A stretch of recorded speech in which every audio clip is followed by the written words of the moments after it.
Today I'm excited to share one of my favorite and surprisingly effective openings, the Mangarini Gambit, a powerful weapon for white against the popular Sicilian Defence. And therefore, you definitely need to be prepared. Here you have an absolutely outrageous idea, advancing the pawn to a 3, followed by advancing the pawn to b4. At first glance, it seems like you are completely violating all of the classical chess principles. You are not developing your pieces, you are not fighting for the center, you are not trying to castle your king, and so on. But to prove that this idea is actually legitimate, even Magnus Carlsen used it once in a World Chess Championship game. And he won. So, it is not completely ridiculous, but it will certainly shock your opponents. In this position, black usually assumes that the whole point of white's odd-looking pawn moved to a 3 is to support an advance with b4. Since developing the knight to c6 is part of their natural opening plan anyway, they often decide to play it immediately, reasoning that it will also discourage or prevent b4. However, white goes ahead and plays b4 regardless, seemingly ignoring the challenge. At first glance, this can make black think they're facing an inexperienced player who is not only making strange moves, but also willingly sacrificing material for no apparent reason. Faced with this, most opponents feel compelled to capture the pawn, and in fact, many believe it would be a mistake not to. If they leave it on the board, white can push it forward to b5, driving away the knight and causing positional problems. The capture, however, plays directly into white's plan, opening the door for rapid pawn advances and swift development that can quickly turn the game in white's favor. After they capture, you respond with pawn to c3, gaining time by attacking the knight. Once the knight retreats, you play pawn to d4. Now the core ideas of this gambit begin to appear. You have two strong pawns in the center, one of which can advance to attack the knight again.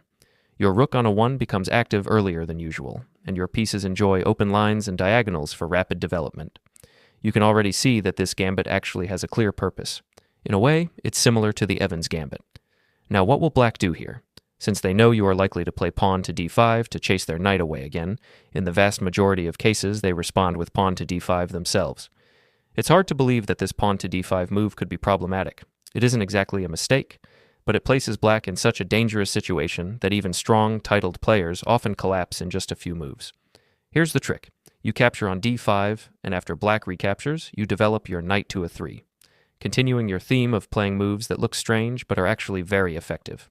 Yes, this violates classical principles by putting your knight on the edge of the board. A knight on the rim is dim. But here it's part of a powerful plan. From a 3, the knight jumps to b5, and from there it can leap to c7, delivering a devastating triple fork on black's king, queen, and rook. The problem for black is that even if they spot your plan, it's surprisingly difficult for them to stop it. Looking at the Lichess database statistics, we see that most of black's common replies here, such as pawn to a5, knight to f6, or knight to e6, all lead to bad results for them, often losing quickly. It's quite ironic that after a chain of moves which, on the surface, seem to defy all conventional chess wisdom, white ends up with a position where black is under immense pressure. Even an engine like Stockfish, usually cold, material-driven, and quick to value an extra pawn as a near-decisive advantage, still gives white a positive evaluation here. That in itself says a lot about the underlying strength of the idea. Stockfish's top recommendation for black is the peculiar queen to a 5, a move that abandons normal development principles and sends the queen wandering early. It's almost comical. After facing white's nonsense, the best that black can do is respond with nonsense of their own. Yet in practical play, very few opponents choose this path. Instead, the overwhelming favorite among human players is pawn to a 5, a move that looks perfectly logical in most openings but turns out to be a strategic blunder in the Mangarini Gambit. It fails to address white's central tactical idea, knight to b5, followed by the crushing knight to c7 fork against the king and queen. What appears at first to be a harmless pawn advance actually walks straight into white's prepared trap, a theme that repeats itself in many of the common continuations from this position. If black tries to control the c7 square, one defensive idea is to retreat the queen to d8. While this does block your knight from jumping in immediately, it also gives you the green light to advance your d-pawn, a recurring theme in this gambit. Pushing the pawn forward drives the knight away and increases your attacking momentum. Wherever the knight retreats, your pawn continues to march, and once it reaches d6, the original threat of knight to c7 is back on the table. What's remarkable is how simple this plan is. You just keep advancing, and yet black struggles to find an effective way to stop it. A common defensive try here is knight to e6, covering c7 with a piece. But in the Mangarini Gambit, you shouldn't hesitate to sacrifice the exchange by capturing that knight. After this, your knight still jumps to c7, regaining the rook and winning an extra piece in the process. Even more brutally, if the king steps to d7 instead of allowing you to take the rook, you don't have to bother with material. You can switch to a direct king hunt. A move like queen to a4 instantly puts the monarch in danger. From here, you can relentlessly check and drive the king into a mating net. In fact, after the pawn on d6 is captured, which is often forced, a stunning move like knight to e8 delivers a check from an unexpected angle, continuing the attack with deadly precision. It's hard to think of another opening where you can land a check from a square like e8, deep inside your opponent's territory, right in the middle of their defensive lines. Once that knight check lands, the black king has very few safe options. Any retreat is limited, the knight already controls key escape squares, and you have the added resource of pushing the a-pawn to deliver checks from the flank. If the king tries to step forward to a6, you can calmly bring the light-squared bishop into the attack, delivering another check and forcing the king to continue its uncomfortable march. Moving to e7 doesn't help either, because a move like bishop to a3 nearly ends the game on the spot, often forcing black to give up the queen just to survive a few more moves. With no safe haven behind, the king is driven forward into enemy lines. From here, your plan is remarkably simple. Keep checking and attacking until checkmate is inevitable.